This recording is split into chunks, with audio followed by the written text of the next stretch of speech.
This video is an assignment for Sociology class Introductory to Sociology at San Diego State University. The purpose of the assignment is to help inform us on key issues related to sociology of the body. The positions being advocated may not necessarily reflect the opinions of the students developing the video. My name is Fernando Sanchez, and my group members are Angel Lopez, Alejandro Campo, and Noah Marquez, and these are going to be your presenters for today's video. The focus of this video is assimilation, specifically barriers minorities face in the United States in regards to assimilation. My subtopic for assimilation is cultural identity. I plan on focusing on how people's cultural identity is shaping the way they adapt to American civilization. One of the groups for the research that I focused on was Mexican Americans, because they've been largely affected by assimilation, and it is important to see how it's changed the way they exist in their communities, and also the way it's altered the way they view themselves and their identity. For this project, I also did research on the ways in which Muslim Americans' cultural identity might shift for some as a result of assimilation. For the research that I conducted, I used a couple of sources, including Identity and Assimilation by Luma Sims, Muslim Identity, Diversity, and Difficulties with Assimilation by ProQuest, and How Mexican Americans Assimilate into U.S. Culture by Natalia Molina. Before we dive deep into the topic, I firstly want to define what cultural identity is. As stated by the Center for Intercultural Dialogue, cultural identity refers to identification with or sense of belonging to a particular group based on various cultural categories. The diagram on the presentation slide shows the different factors and circumstances that affect one's cultural identity. One of the biggest factors of assimilation is the way it shifts your cultural identity for both yourself and how others perceive you in society. For example, the US has been known to be called the land of opportunity and land of free for decades. As a result, many people moved to the United States of America to seek a better life and provide for their families. Moving to the US makes the foreigner susceptible to assimilation, since changing environments affects individuals in a prominent way. When someone of color tries to assimilate to American society, a lot of times they are not accepted. This has been especially seen recent in the case of Mexican Americans. After ex-President Trump went out and called Mexicans horrible slurs during his speeches for all of the public to see, this caused division and made Mexican Americans feel even more unaccepted and unassimilable to American culture. Trump exploited and amplified the racial scripts towards Mexican Americans in America. Racial scripts are usually given to minorities to make it even more difficult for them to navigate in society. In the article by the San Diego Union Tribune, they mentioned several examples of how Mexican Americans during the U.S. elections were discriminated against and harassed after the president made fun of their racial scripts. From experience as a Mexican American myself, I can attest to it already being extremely difficult to balance being a part of two different cultures. One of the biggest issues I have heard Mexican Americans and myself face with assimilation is feeling like we are not fully accepted or treated as equal to our American nor by the Mexican community. And this is a vulnerability anyone attempting to assimilate into American culture has to face, because as mentioned by the San Diego Union Tribune, immigrants, we say, can learn our language, appreciate our culture, and adopt our values and ultimately become American. This has been the script for white ethnic immigrants, even those who face discrimination such as the Irish, Italians, and Jews. Trying to adapt to a society where it is expected for you to change your identity to fit and join everyone else is extremely confining and demeaning. The looking glass self is a sociological concept I want to touch on for this section. The concept of the looking glass self is when the self emerges from an interactive social process. We envision how others perceive us, then we gauge the responses of others and other individuals to our presentation of self. In the San Diego Union Tribune source, the article mentions that Donald Trump declared to have a U.S. judge deemed unworthy of making decisions since he's biased because he has a Mexican immigrant family. This shows that a lot of times your race in America is put against you if you're a minority at any given time, like in the situation with the district judge. Societal problems like these make people of color and minorities very conscious of what others might perceive them as. Essentially, the looking glass self-concept applies to them directly. After reading up on the Muslim identity analysis, I found out that Muslims in the US are for a large majority proud to be American, which I found interesting due to the fact that Muslim Americans have been ongoingly harassed and segregated by American society, specifically in the 21st century. Another surprising finding from the article analysis was that, according to one Mustafa Malik, Muslims pluralize the West and resist assimilation. To a large extent, Muslim communal life in the West evolves through their perception of selfhood as members of a global Muslim community. Hi, my name is Don Marquez, and my subtopic for assimilation is immigration. The process of assimilation requires some form of immigration to displace the individual based on Robert Park's straight line assimilation definition in, you may ask yourself, 7th edition that we have in class. Immigrants make up about 15% of the total American population, so it is very important for them to assimilate into our culture and society for it to function correctly. One of the biggest problems for immigrants to assimilate is the struggle to get jobs, keep jobs, and move forward in their jobs. In the article, Job Mobility Among Unauthorized Immigrant Workers by Matthew Hall, Emily Greenman, and Youngmin Yi, they find that unauthorized immigrants have lower adjusted rates of mobility, consistent with arguments that their lack of work authorization traps their employment. Also, unauthorized men stand out as having the highest levels of occupational concentration and the lowest expected wages in their most common occupations.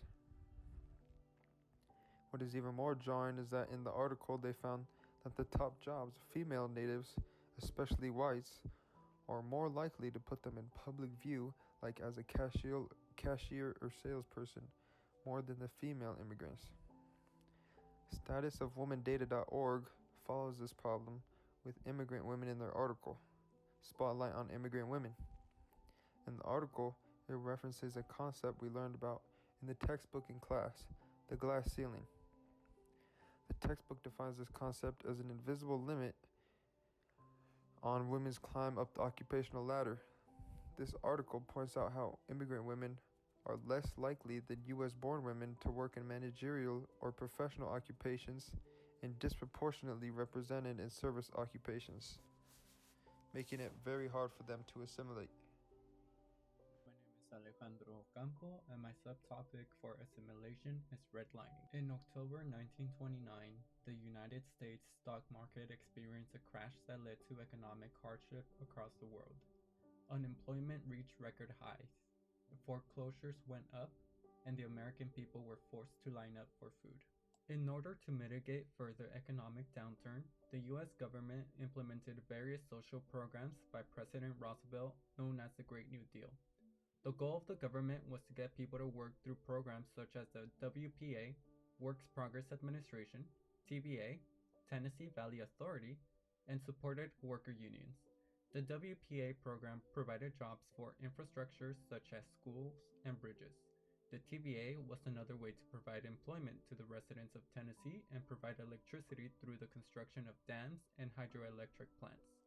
The support for worker unions by President Roosevelt helped workers obtain better working conditions and higher wages. As the country was facing an economic crisis during the Great Depression, many minorities that worked low-skilled jobs were some of the first to be fired. Unemployment rates for African Americans were far higher than whites during this time period. As the government took action through programs such as those from the Great New Deal, many Americans were given job opportunities once again. However, many employers hired whites first over African Americans and other minorities. Employment discrimination was not the only hurdle minorities faced during the Great Depression. Institutional racism in the United States did not end after the Emancipation Proclamation or the passage of the 13th Amendment. Jim Crow laws in southern states were laws that enforced racial segregation.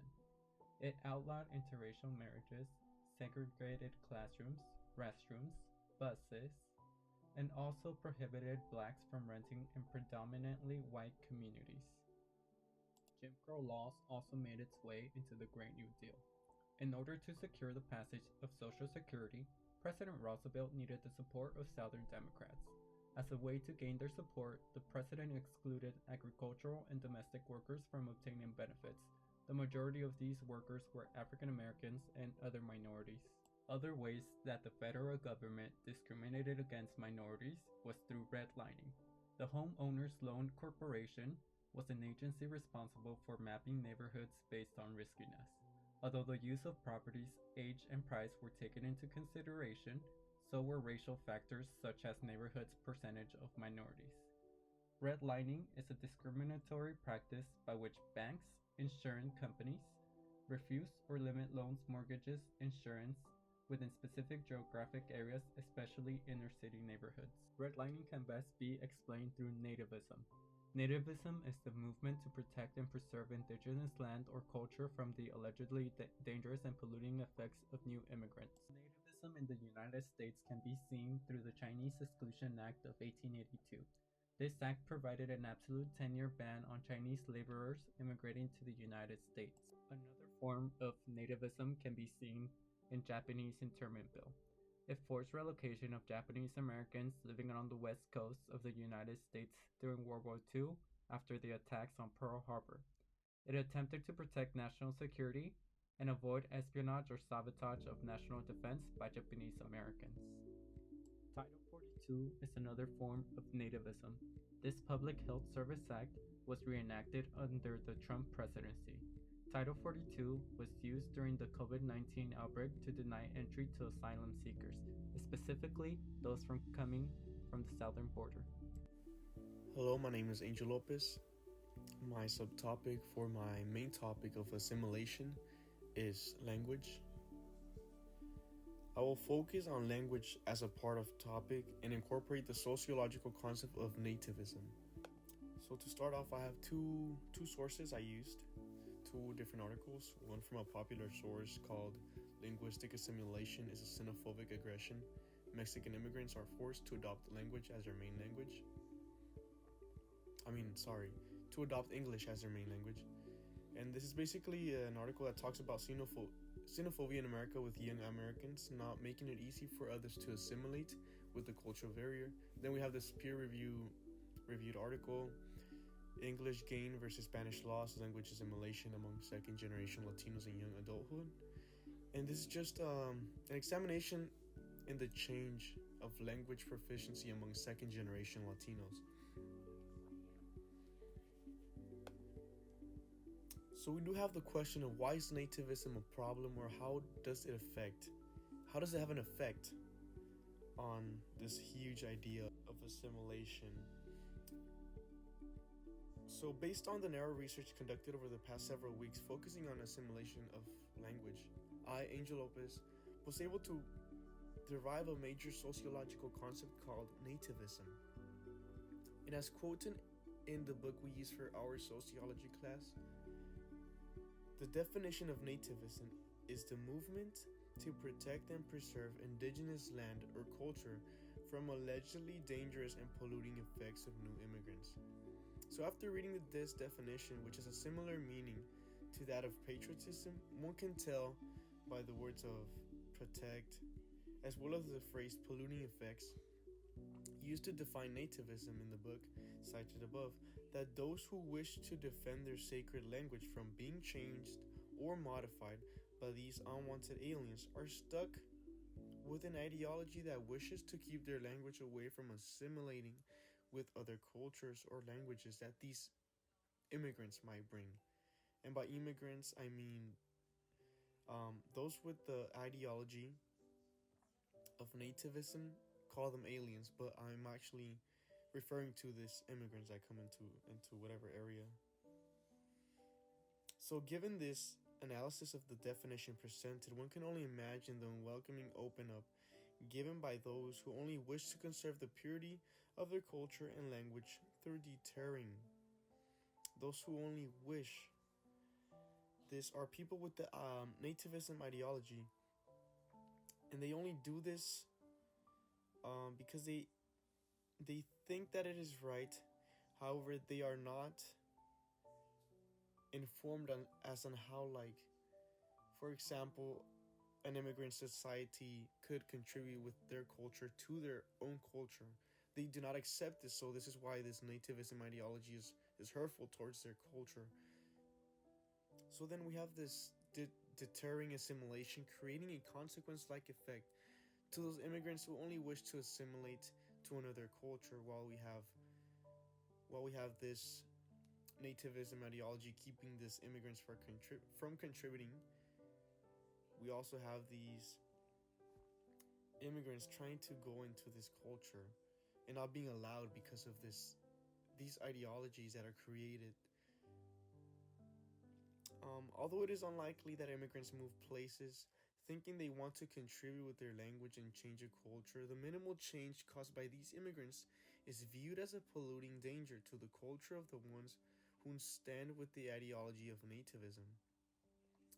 So moving forward, I carefully analyzed the peer-reviewed article, which I mentioned before already, with the focal point of it all being xenophobia in America, with the young Americans not making it easy for others to assimilate with the cultural barrier.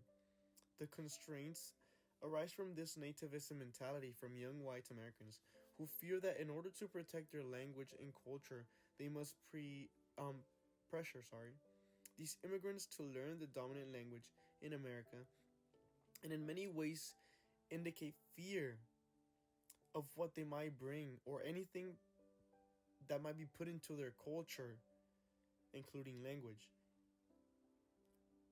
Then, moreover, I found a popular source that clearly explains the consequences, this being the the peer-reviewed source, consequences of nativism ideology. So as one can tell just from reading the title of the article and the English gain and Spanish laws that is happening in this second generation Latino young adults, it is clear that the reason this happens is due to it being one of the most prevalent languages spoken in America. Yes, but also because of nativism ideology of other white young adults who in few words are creating a fear and shame into being Mexican and having this Mexican culture, as well as bringing their language into America. I do want to show you guys three of these images I have. The first being one that is saying "Welcome to America, now speak English." This patriotic slogan, I believe to connect to one of the articles I have just talked about.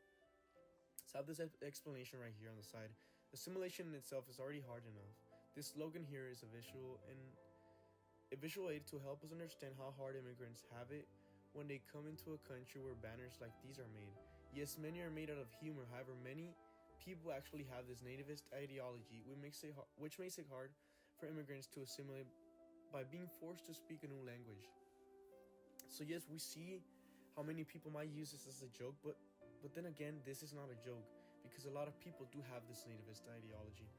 Then we have this other image titled "The Stranger at Our Gate." This image was in context created with a patriotic person covering the entrance of America. This as is to give the immigrants the paper of the people who stink because the person on the other side that is not being able to enter. Seems as though they have a poor presentation, right? So they kind of like mean this as in like they're trying to keep these people from bringing poorness into America, or this unwealthy immigrants. This idea presented in the image portrays a negative on immigrants, saying that all they do is bring negative stuff into America. Building on nativism, it shows how the idea that people have of immigrants is that their culture and language are not accepted because they view it as a danger or as detrimental to maybe our society, right? We have this also like kind of blurry picture, and I have this explanation on the side. I'm sorry that it is just a little bit blurry, but in the explanation I did say this image is probably a banner or cover that was once used to lead people into the idea that they must master and speak the language of the country they are in, not just the one they are born in. Because with this cover we see like this idea that is just pushed with no filter, right? No no caring of the other person. So it shows how much the nativist ideologists do not care when it comes to just shedding light to others on what their beliefs are. Thank you so much. Thank you folks for following through the video. We hope you have a better understanding now on assimilation in the US and applying your newfound knowledge to make our community a better place. Hope you enjoyed our presentation. Thank you.